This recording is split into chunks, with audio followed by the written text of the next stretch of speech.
Қайырлы күн, қыздар. Бүгін біз осындай безрукавкаға тиген красканы кетіретін боламыз. Оған бар жоғы пістемай, порошок және тұз қажет болады. Мен басын бастап қойдым. Мына жерден бастап істеп жатырмын. Сіздерге ары қарай процесс барысын түсіріп, нәтижесін көрсететін боламын.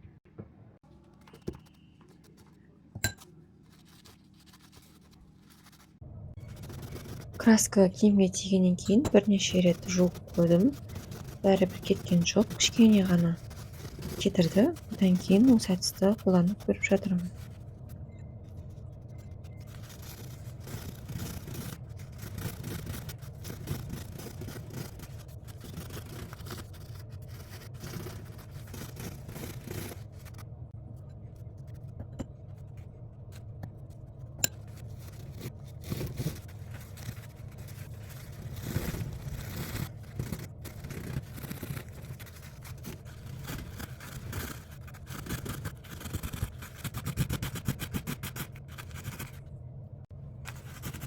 Біздің краскамыз кішкене кетіп жатқан сияқты.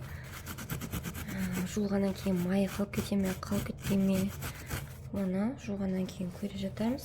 Мына жердегі краска кеткен сияқты. Бұл өзі жап-жаңа безрукавка еді. Енді осы краска тиіп кеткеннен кейін барып осындай болып қалды. Енді кете ме, кетпей ме, енді көреміз. Менімше кішкене кетіп жатқан сияқты.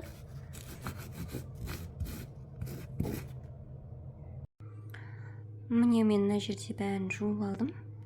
Жуғанда бәрін. Міне қыздар, мен кетіргенше кетірдім. Мына жерлерде бар еді.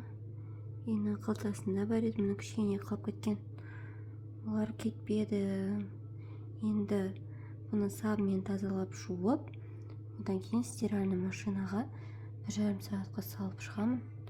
Содан кейін результатын түсіріп көрсетемін. Міне киімді жақсылап жуып алдым. Ең алдымен сабымен тазалап жуып, сосын стиральный машинаға салып алдым. Ешқандай дақтары қалмаған. Сіздер де осы әдіспен қолданып көрсеңіздер, керемет дақтарды кетіреді.